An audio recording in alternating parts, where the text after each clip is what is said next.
Hello বন্ধুরা, good morning. কেমন আছো তোমরা সবাই? আই হোপ তোমরা সবাই কিন্তু খুব ভালো আছো। আমিও কিন্তু খুব ভালো আছি। চলে এসেছি নতুন আরেকটা ব্লগ নিয়ে তোমাদের সাথে শেয়ার করবো বলে। আর আজকে হচ্ছে বুধবার, আর এখন বাজে ওই 6টা। আর এখন থেকে কিন্তু আমি আমার ব্লগটা শুরু করে দিয়েছি। আর আমার নতুন ব্লগে তোমাদের সবাইকে অনেক অনেক স্বাগত। তো দেখো, ঘুম থেকে উঠে কিন্তু আমি আগে ফ্রেশ হয়ে ঘরটর মুছে নিয়ে চলে আসলাম আর কি। টিফিন তোমার সেরকম কিছু বানানোর নেই। যে সমস্ত পিঠেগুলো আর কি করেছি সেগুলো ফ্রিজে রেখেছিলাম, সেগুলো আর কি বের করে নিচ্ছি। সেটাই আর কি টিফিন করে যাবে। আর যা যা রান্না বান্না করবো সেগুলো তো আগের দিনই সবজি সব কেটে রেখে দিয়েছি। আর সেগুলো আর কি রান্না করব, মাছ টাছ সবই বের করে নিচ্ছি। তো চলো একেবারে রান্নাঘরে কি দেখা হচ্ছে। তো রান্নাঘরে চলে আসলাম। তারপরে কড়াইটার মধ্যে তেল দিয়ে দিলাম। তেল দিয়ে ভালো করে কড়াইটাকে আর কি একটু ঘুরিয়ে নেবো। এটা যেহেতু আর কি খুব একটা গরম হয়নি, তাই হাত দিয়ে আর কি করছি। আর এখন আর কি করব কুমড়ো ভাজা, যেটা আর কি আমি শিখে এসেছি আমাদের এক মাসির কাছ থেকে। তো সেটাই আর কি করছি। প্রথমে 5 ফোড়ন দিয়েছি, তারপরে শুকনো লঙ্কা ফোড়ন দিয়ে পেঁয়াজ কুচিটা দিয়ে দিয়েছি। পেঁয়াজ কুচিটাকে ভালো করে একটু ফ্রাই করে নিয়ে, হালকা ফ্রাই আর কি সেটা করে নিয়ে তারপরে আর কি কুমড়োগুলোকে ছেড়ে দেবো। আর তারপরে নুন দিয়ে ভালো করে আর কি কষিয়ে নেব, মানে ভালো করে ভাজা করে নেব। যেই কুমড়ো সেদ্ধ হয়ে আসবে তারপরে হলুদ দিয়ে দেবো।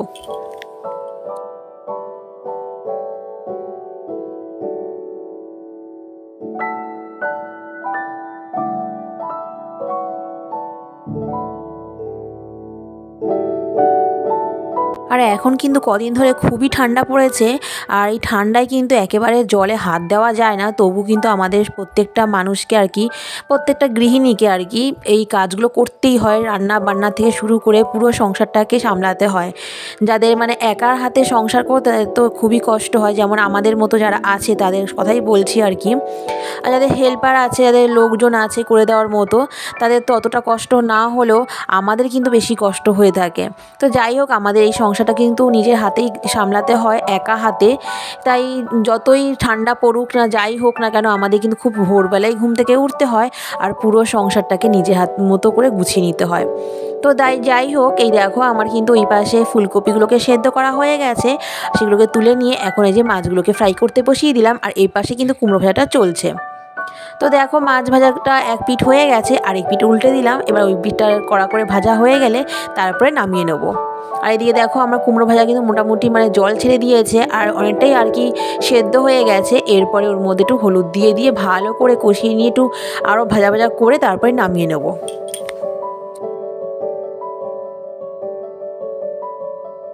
আর এই কুমড়ো ভাজাটা খেতে না সত্যি খুব ভালো লাগে। গরম ভাতের সাথে কিন্তু এই কুমড়ো ভাজাটা সত্যি অসাধারণ লাগে। আমি কিন্তু আগে জানতাম না, এটা মাসির কাছে শেখার পরে কিন্তু আমি এইভাবেই কুমড়ো ভাজাটা করে থাকি। আর এই দেখো, ওদিকে কিন্তু আমার মাছগুলো ভাজা হয়ে গেছে, সেটা তুলে নিলাম। আর বাকি যে মাছগুলো ছিল সেগুলোকে আর কি ফ্রাই করতে বসিয়ে দিলাম। তারপরে আর কি ফুলকপিগুলোকে ভাজা করব, তারপরে ফুলকপি দিয়ে আর কি একদমই হালকা ঝোল করব। আর এই ফুলকপি দিয়ে শীতকালে মাছের ঝোল খেতে কিন্তু সত্যি খুব ভালো লাগে। আমার তো খুবই ভালো লাগে। তোমাদের কেমন লাগে অবশ্যই কিন্তু কমেন্ট করে জানাবে। আর ওদিকে দেখো, ফুলকপির মধ্যে একটু নুন আর একটু চিনি দিয়ে দিলাম, যাতে তাড়াতাড়ি লাল লাল হয়ে যায় আর খেতে যাতে অসাধারণ লাগে। ফুলকপি ভাজতে গেলে একটু চিনি দিলে লালটা তাড়াতাড়ি হয়ে যায়। আর যাই হোক, এদিকে কিন্তু আমার কুমড়ো ভাজাটাও হয়ে এসছে। এরপর একবার নামিয়ে নেবো।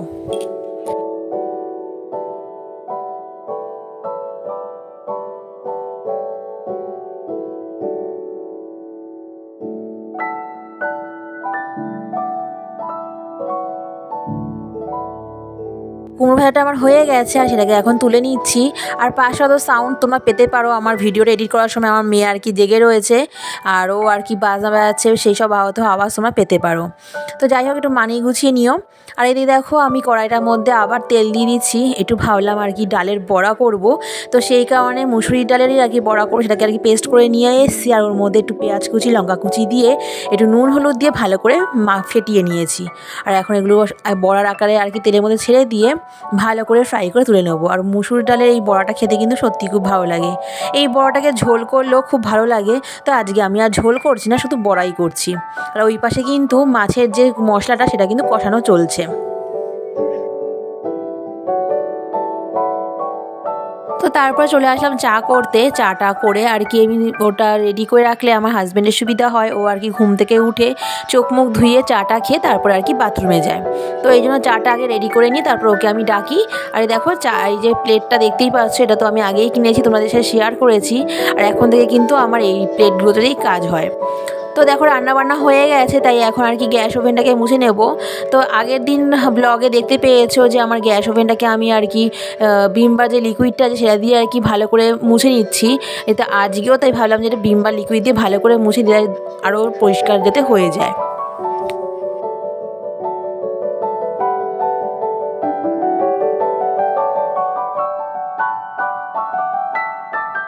তো এইভাবে পরিষ্কার করে আমি দেখলাম যে দুদিন ধরে আমি এইভাবে পরিষ্কার করে দেখছি যে আমার গ্যাস ওভেনে কিন্তু নতুনের মতো চকচকে লাগে। তো রোজ তো আর করা হয় না, আমি কিন্তু সপ্তাহে ভাবছি এবার 2-3 দিন করে এইভাবে আর কি গ্যাস ওভেনটাকে পরিষ্কার করে রাখবো। আর সেটা তোমরা আমার ব্লগে দেখতেই পাবে।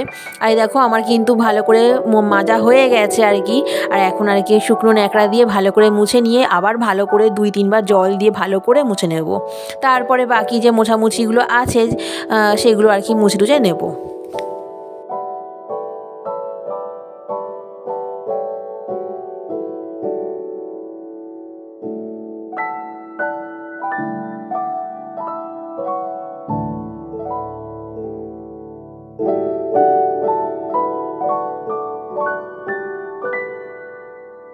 তো আমার কিন্তু গ্যাস ওভেনটা মোছা হয়ে গেছে। এবার এই যে স্টাইলসগুলো আছে সেগুলোকে ভালো করে মুছে নেব।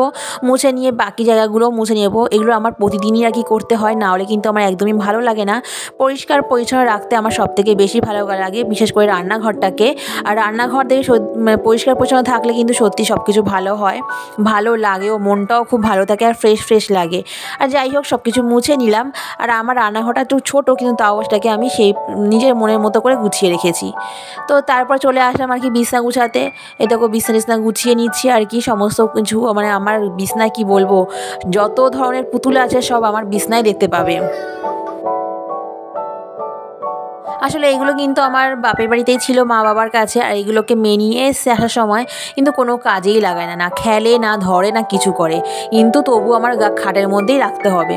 তাই ভাবি এগুলোকে খাটের মধ্যেই রেখে দিই, এগুলোর আর জায়গা কোথায় আছে, এমনিতেই জায়গা ঘরের মধ্যে নেই, তাই আমি কি খাটের মধ্যে ওদের জায়গাটা করে রেখে দিয়েছি। আর প্রতিদিন আমি দেখতেই পাও আমার ভিডিওতে এক একবার এক এক রকমভাবে আর কি পুতুলগুলো সাজাবার চেষ্টা করি।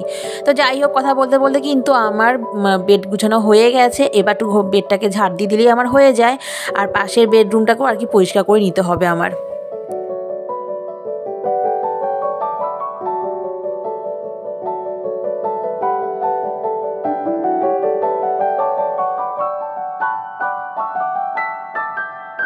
তারপর চলে আসলাম এই যে হাজবেন্ডের বেডরুমটা গুছাতে। আর যতই আমি এই দুজনের মানে কি বলবো, মানে বাবা আর মেয়ে দুজনেই প্রচণ্ড পরিমাণে নোংরা। এদেরকে আমি যত গুছিয়ে গাছিয়ে সুন্দর করে রাখার চেষ্টা করি, তত আর কি নোংরামি শুরু করে। দেখো আমি এত সুন্দর করে ওদের জামা কাপড় সব গুছিয়ে ভাঁজ করে রেখে দিই, একদম পুরো নোংরা করে রেখে দেয়। রোজ রোজ কি গোছানো কি সম্ভব? যাই হোক, তো আমি তাও করে রাখার চেষ্টা করি। এই দেখো বিছনাটাও আর কি এখন গোছানো মানে করতে হবে, গুছিয়ে নিতে হবে।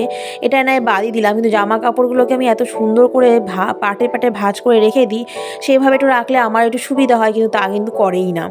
কি আর বলবো বলো, এদেরকে নিয়ে এই সংসার করতে হচ্ছে আমাদের। আর যাই হোক আমার এই বিছনা গুছানোও কমপ্লিট হয়ে আসবে।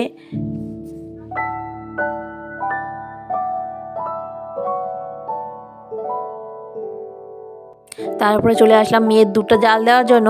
আর রোজ তোমরা দেখতে পাও এগুলো আমার ভিডিওতে। এই যে দুধটা এখন আমি মেয়ের জন্য এখন আলাদা করে দুধ কিনি। এখন যে বাড়িতে দুধ দিত তার কাছে দুধ নিই না, সে এত পরিমাণে দাম নিচ্ছে, সেই কারণে তার কাছে দুধ নেওয়া বন্ধ করে দিয়ে আমি দোকান থেকেই কিনে নিয়ে আসি। আগের দিন রাতে নিয়ে আসে, পরের দিন আমি কিন্তু জাল দিয়ে নিই। তো তো আজকের এই পর্যন্ত ভিডিওটি তোমাদের কাছে কেমন লাগলো অবশ্যই কিন্তু কমেন্টের মাধ্যমে জানাবে। আর নতুন কোনো বন্ধু যদি আমার ভিডিওটি দেখে থাকো, যদি ভালো লেগে থাকে কোনো অংশ, অবশ্যই কিন্তু কমেন্ট করতে ভুলবে না। তো তারপর চলে আসলাম ঘর ঝাড় দিতে। ওদিকে দুধ জাল দেওয়া কিন্তু আমার হয়ে গেছে, আর এই দিয়ে ঘর ঝাড় দেওয়া হচ্ছে। আমার কিন্তু প্রতিদিনই তোমাদেরকে বলি যে আমার আগের দিন রাতের বেলায় কিন্তু আমার ঘরটা পুরোপুরি ঝাড় দেওয়া হয়ে থাকে, আর সকালবেলায় ঘুম থেকে উঠে চোখ মুখ ধুয়ে ঘরটা কিন্তু মোছা হয়ে যায়। তারপরে কিন্তু সমস্ত কাজ আর কি রান্না বান্না থেকে শুরু করে ঘর গুছানো সমস্ত কাজ কমপ্লিট করে কিন্তু তারপরে আমি আবার ঘরটাকে ঝাড় দিয়ে নিই। তারপরে দেখো আমি আবার চলে আসলাম, এই যে মডিউলার ড্রয়ারটা আছে এটা অনেকদিন পরিষ্কার করা হয় না, তাই ভাবলাম যে একটু পরিষ্কার করে নিই।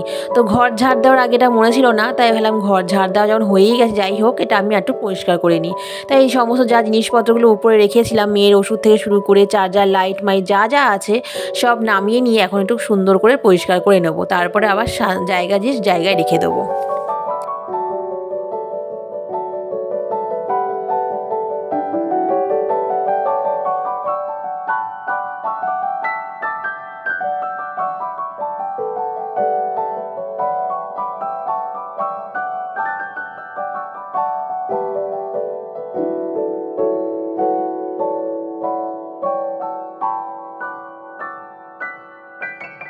তো আমার এই ঘরে মোটামুটি সেরকম জিনিসপত্র বলতে খুব একটা নেই। যেটুখানি জিনিসপত্র আছে সেগুলোকে আর কি প্রতি সপ্তাহে একবার দুবার করে হলেও পরিষ্কার করে রাখার চেষ্টা করি। আর যেহেতু ভাড়ার বাড়িতে থাকি সেই কারণে বেশি জিনিসপত্র কেনার কোনো দরকারই পড়ে না, কারণ আমাদের তো ট্রান্সফারের জব, একবার এখানে একবার ওখানে আমাদের থাকতেই হয় যেতেই হয়, সেই জন্য এত জিনিসপত্র নিয়ে যাওয়া খুব মুশকিল হয়ে পড়ে। তাই জন্য যেটুখানি দরকার যেটুখানি না হলে হয় সেইটুখানি আর কি কিনতে হয়, আর সেইগুলোকে আমি সুন্দর করে গুছিয়ে গাছিয়ে পরিষ্কার পরিচ্ছন্ন করে ফিটফাট করে রাখার চেষ্টা করি। তো দেখো আমার কিন্তু আর কি মডিউলার ড্রয়ারটা পরিষ্কার করা হয়ে গেছে। এইবার কিন্তু এই যে জায়গায় রেখে দেওয়ার পালা। চার্জার লাইটটাকে একটু চার্জে দিয়ে দেবো, আর যে মানে লাইটটা জ্বালিয়ে রাখি দিনের বেলায় শোয়ার সময়, রাতের বেলা শোয়ার সময় একটু আর কি, সেই লাইটটাকে খুলে নিয়ে চার্জার লাইটটা জ্বালিয়ে দিলাম। আর এই যে বাকি জিনিসপত্র যা যা আছে সেগুলোকে এখন সুন্দর করে সাজিয়ে গুছিয়ে রেখে দেবো।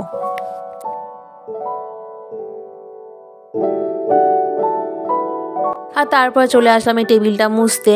আমার ঘরে যে কটা জিনিস আছে সেই কটাকে আর কি তোমাদের সাথে শেয়ার করি, আর বেশি এর থেকে কিছু নেই বলে শেয়ার করার মতো কিছু দেখানোও যায় না, যেটুখানি আছে সেটুখানি তোমাদের সাথে শেয়ার করি।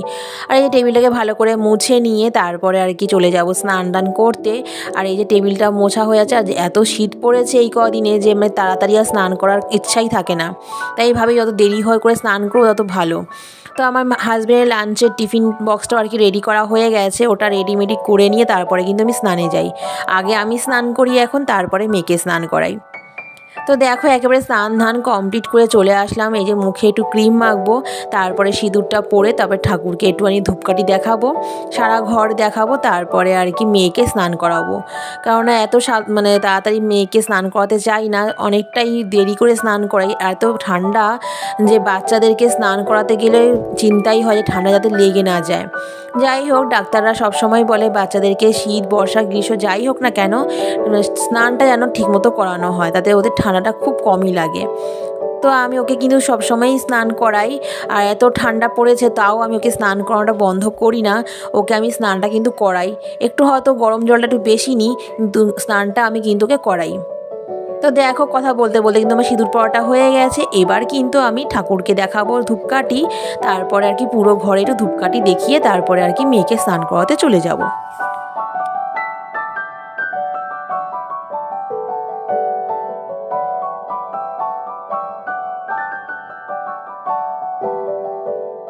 আমার সকাল থেকে দুপুর 12টার মধ্যে যেসব কাজগুলো করে থাকি সেগুলি তোমাদের কাছে একটা ছোট্ট ভিডিওর মাধ্যমে প্রতিদিনই শেয়ার করার চেষ্টা করি। আশা করি আজকের ব্লগ তোমাদের কাছে খুব ভালো লাগবে, আর এতদিন ধরে যে ব্লগগুলো ছেড়ে আছে সেগুলো তোমাদের কাছে খুবই ভালো লাগবে। আর এই দেখো আমি কিন্তু এখন ঠাকুরের দেখানো হয়ে গেছে ধূপকাঠি, এখন এই যে আমার শাশুড়ি মার ফটোটা আছে সেটাকে একটুখানি ধূপকাঠি দেখিয়ে দিলাম। পুরো ঘরে আর কি ধূপকাঠি দেখিয়ে তারপরে আর কি রেখে দিব, তারপরে মেয়েকে স্নান করাবো। আর এইটাই হচ্ছে আমার সকালবেলার রুটিন প্রতিদিন, একদম সকাল 6টা থেকে দুপুর 12টা পর্যন্ত কিন্তু আমার এটাই রুটিন। আর তারপরে চলে গেলাম একেবারে রাতের বেলায় যে ভাত বসিয়েছি, আর এই যে মেয়ের জন্য এখন খাওয়াটা নিয়ে নিলাম। আজকের ভিডিওটা এই পর্যন্তই থাকবে, দেখা হবে নতুন একটা ব্লগের সাথে। কেমন লাগলো অবশ্যই কিন্তু কমেন্ট করে জানাবে।